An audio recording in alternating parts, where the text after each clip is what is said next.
സാധാരണക്കാരനെയും ഒരുപോലെ ഭയപ്പെടുത്തുന്ന ഒരു വിഷയത്തെക്കുറിച്ചാണ്. ആഗോള ഇന്ധന വിപണിയിൽ ഇപ്പോൾ ഒരു വലിയ ഭൂകമ്പം സംഭവിച്ചിരിക്കുകയാണ്. അന്താരാഷ്ട്ര വിപണിയിൽ എണ്ണവില ബാരലിന് $100 മുകളിലേക്ക് കുതിച്ചുയർന്നു. റഷ്യ യുക്രൈൻ യുദ്ധത്തിന് ശേഷം ലോകം കാണുന്ന ഏറ്റവും വലിയ പ്രൈസ് ഹൈക്കാണിത്. ന്യൂയോർക്ക് വിപണിയിൽ ബ്രെന്റ് ക്രൂഡിന്റെ വില $104, അമേരിക്കൻ സൂചിക WTI $108 എത്തി നിൽക്കുന്നത്. വെറും ഒരാഴ്ചയ്ക്കുള്ളിൽ 35% വർധനവ്. എന്തുകൊണ്ടാണ് പെട്ടെന്ന് ഇങ്ങനെ സംഭവിച്ചത്? ഇതിന്റെ പ്രധാന കാരണം പശ്ചിമേഷ്യയിൽ, പ്രത്യേകിച്ച് ഇറാൻ കേന്ദ്രീകരിച്ച് രൂപപ്പെട്ട യുദ്ധ സാഹചര്യം തന്നെയാണ്. നമുക്കിതിന്റെ ഓരോ വശങ്ങളും പരിശോധിക്കാം. എന്തുകൊണ്ടാണ് എല്ലാവരും ഇറാനെ പേടിക്കുന്നത്? അതിനുള്ള ഉത്തരം ഹോർമസ് കടലെടുക്ക് എന്ന ഇടുങ്ങിയ ജലപാതയാണ്.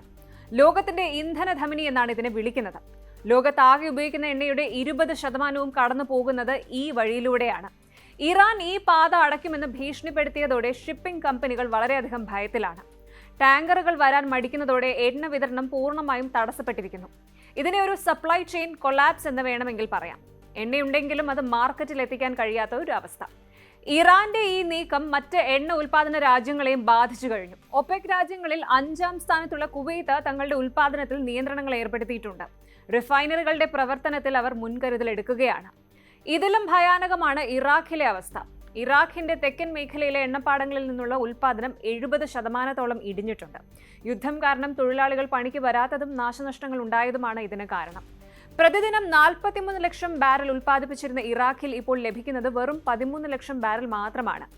UAE പോലുള്ള രാജ്യങ്ങളും തങ്ങളുടെ ഓഫ് ഷോർ ഉൽപ്പാദനം അതീവ ജാഗ്രതയോടെയാണ് കൈകാര്യം ചെയ്യുന്നത്. ഈ പ്രശ്നങ്ങൾക്ക് ആക്കം കൂട്ടുന്നത് ഇറാനിലെ ലേറ്റസ്റ്റ് രാഷ്ട്രീയ മാറ്റങ്ങളാണ്. ആയത്തുള്ള അലി ഖമേനിയുടെ മരണത്തിന് ശേഷം മകൻ മുജ്തബ ഖമേനി പുതിയ സുപ്രീം ലീഡറായി അധികാരമേറ്റത് ലോകം ഉറ്റുനോക്കുകയാണ്.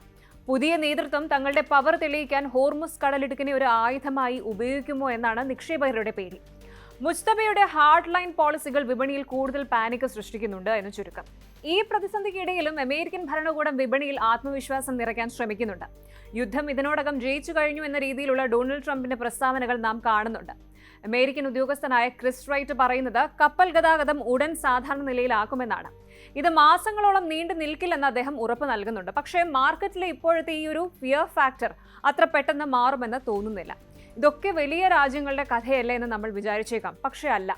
എണ്ണവില കൂടുമ്പോൾ ട്രാൻസ്പോർട്ടേഷൻ കോസ്റ്റ് കൂടും. അതായത് നിങ്ങൾ വാങ്ങുന്ന അരി മുതൽ പച്ചക്കറിക്ക് വരെ വില കൂടും. ഇത് വലിയൊരു ഇൻഫ്ലേഷൻ, പണപ്പെരുപ്പത്തിലേക്ക് നയിക്കും. ഈ പ്രതിസന്ധി നമുക്ക് നൽകുന്ന വലിയൊരു പാഠമുണ്ട്. ഫോസിൽ ഇന്ധനങ്ങളെ മാത്രം ആശ്രയിക്കുന്നത് എത്ര അപകടകരമാണ് എന്നത്.